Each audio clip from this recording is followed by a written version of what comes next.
and more now, we are seeing states that are still in the primary process and states that are looking ahead out to the general election. Consider mail-in only voting. Now, this is something that the states of Washington and Oregon and then Colorado were pioneering in how to do straight mail ballot voting. Now, that doesn't mean that there aren't some polling centers and people can show up to vote in person. You can drop off your mail-in ballot into a drop-off slot and so forth. But the idea is that everybody gets a ballot mailed to their home to begin this process. But how wise is it, especially in the midst of this crisis, to try to scramble and put together mail ballot only systems for whether you're talking primaries that remain or looking out into the general election in November? What issues still remain for mail-in voting? For answers, I am very pleased to welcome my friend and the former Secretary of State for the great state of Colorado, Mr. Wayne Williams joins us here on Jimmy at the Crossroads, someone who was Secretary of State from 2015 through the beginning of 2019. Did a fine job, I must say. Wayne, sir, welcome. Thank you very much. Thanks for having me on, Jimmy. I appreciate you joining us. How are you doing? Are you healthy, well? How's your family amidst all this? We are doing just fine. Sorry about that phone in the background. No problem. No, everything's going well. We're working hard for the city of Colorado Springs and my wife for El Paso County to try and make sure we take appropriate steps as we combat the COVID-19 virus here in El Paso County, Colorado. So, former Secretary of State Wayne Williams, Colorado was one of the early states to implement the vote by mail and vote only by mail kind of process. I'm curious, how did that come about? And when? What was the timeline? How did that unfold? Give us a little bit of history here. Sure. So first, just to clarify, in Colorado, everyone's mailed a ballot, but we also have vote centers so you can vote in person for an extended period as well. There's a couple ways it came to pass in Colorado, and two of the important ones are actually constitutional provisions. So Colorado gives much more power to the people than many other states do. That's manifested in two ways. Number one, and this has been true for a very long time, we have an initiative process where citizens can put things on the ballot themselves. That means that we sometimes have ballot issues that deal with a cigarette tax or the legalization of marijuana or the way bears or wolves are hunted or various other things like that. And then in 1992, Colorado made its citizens essentially the financial decision makers. And so every tax increase, every debt issue must go to a vote of the people. Well, when we're asking you as a voter to analyze complex financial transactions, shall taxes be increased to do the following things? Shall the school district go into debt to build the following 3 schools? People wanted time to look at that. And so we went in stages. And first we had no excuse absentee voting, which means that anybody that wanted to could ask for a ballot. And then the next phase was you could do that permanently. You could be what we called a permanent mail-in voter. That percentage kept increasing over the years. And so by the time 2013 rolled around, over 70% of the state had said, just go ahead and mail me a ballot all the time. And so that's kind of the background, and it took more than a decade for that transition to take place. Wayne Williams, former Colorado Secretary of State. We're going to call you right back and see if we can up this video quality just a tad here on Jimmy at the Crossroads. So Nathan Matoush, our producer extraordinaire, working the Matoush magic today, as always. So I think we have Secretary Williams on the phone now. Wayne Williams, can you hear me? Are you there? I am, and I hear you very well. Thank you. Excellent. All right. Thank you, sir. So what I was just talking about was that stressing the point that there was a lag time in implementing this, that it didn't just happen overnight. You had to have this groundswell build up over time until you got to the point where the state was ready to implement something like this. So what does that tell you about how this is about the time frame that may be needed, excuse me, for these states to address this issue? So let me walk through some of the challenges you have. So first, you need a signature database that's accurate, because in order for a mail ballot to be legitimate, you must compare the signatures on the mail ballot to the signatures on file. If you've not maintained a current database of signatures, that's a very difficult process. And so that is one of the steps you'd need to take. Other things you'd need to take, you would need to make sure that you have a statewide database and programming so that you can ensure that no one's voting more than once. In a traditional polling place election, that's fairly easy to do because you've got one place you can vote, and as you come in, your name is crossed off the list. That is having that database so that you can process mail ballots in a reasonable fashion and compare it and know whether the person's turned in a ballot already is absolutely critical. It's a different process. That means you need to do training for judges and election officials. You also need significantly larger facilities to count ballots. And so that's just from a physical standpoint, one of the steps you have to do. You also have to have law, regulations, and necessary forms and procedures. Now, states coming in later have the advantage of being able to look at Colorado and other states and say what worked, what didn't work. For example, our initial mail ballot law had fixes in legislation for the next 6 years afterwards to address issues that were in it. There's two challenges, Jimmy, though, that are significant that the others I just named can all be done if you throw enough money and enough time and enough effort. But there's two of them that may not be able to be. The first is some state constitutions may have specific ways in which a ballot must be conducted. If it's in the state constitution, the ability to change that is typically very limited and can't be done midstream. You can usually call a special session if it's a law. There's usually an emergency regulation process, but changing a state constitution is difficult. The other one that affects everyone, there are vendor product chain challenges. Vendors simply don't have the equipment in place to print and send mail ballots to the whole country. I've talked with some of the folks who are in the printing of ballots process, and while they're delighted to have the additional business, they have certain limits on capacity. And that's because you buy these large printing machines for envelopes and other things.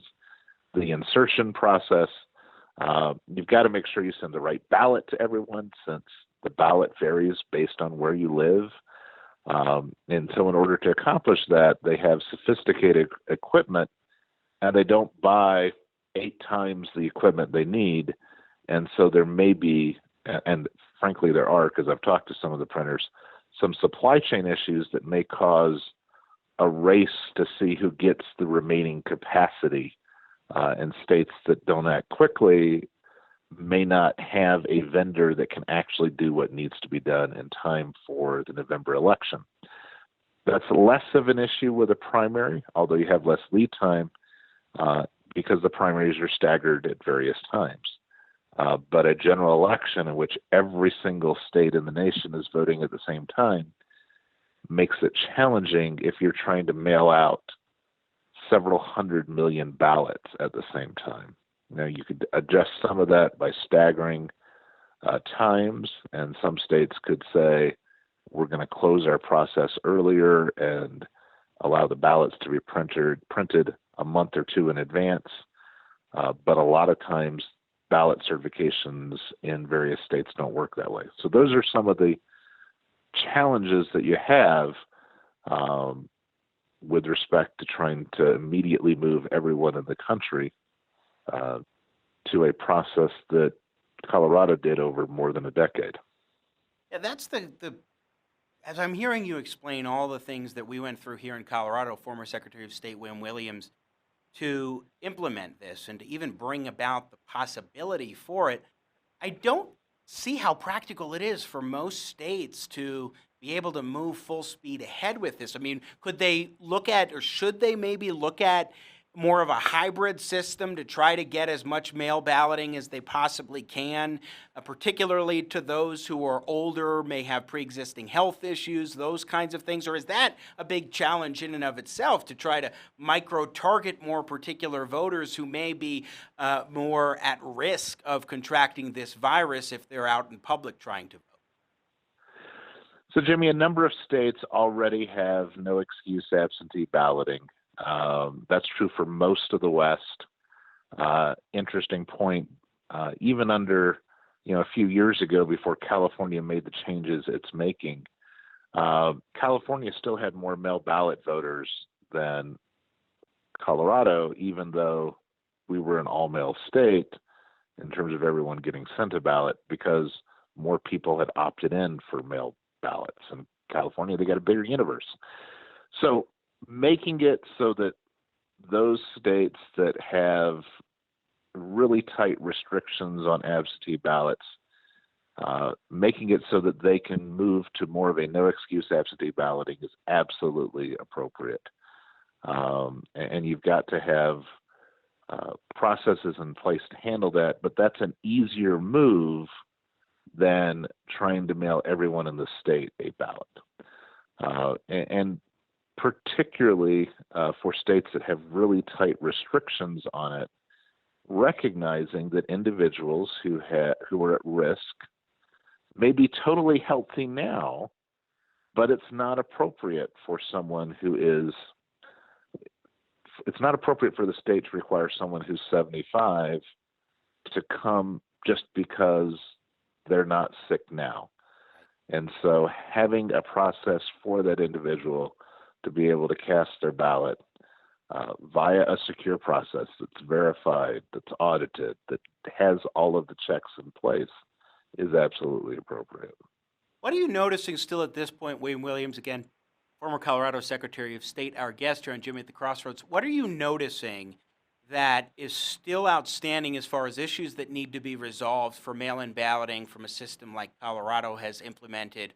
I would say to some it's surprising, but pretty successful results.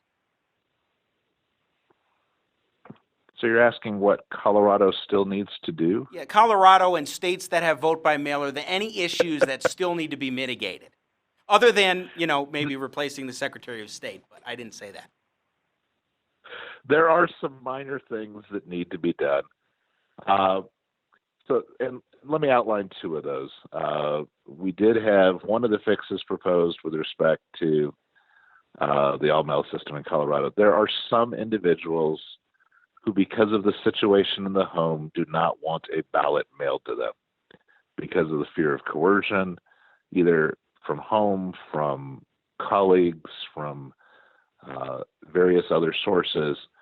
And so those individuals ought to have the ability to say, please don't mail me a ballot. I want to vote in person so that I am not intimidated or coerced in my vote. So that's one change that needs to be made. Second change that needs to be made in Colorado, we had a requirement, unlike Washington and Oregon, that did much more of a more full mail ballot system. Colorado kept both a mail ballot and a vote in person system. The way that's structured results in times at which you have election judges sitting for days at a time with no one coming in. And so, if you've got a mail ballot in your hand, your need to go into a vote center and vote is pretty small for the extended period of time. Now, Colorado just fixed part of that issue, but they're still requiring some counties, some places to be open in which no one is choosing to vote. And I think it makes more sense to focus our resources at the times and places that people want to vote. So those are two changes I would make, but the system in Colorado works well.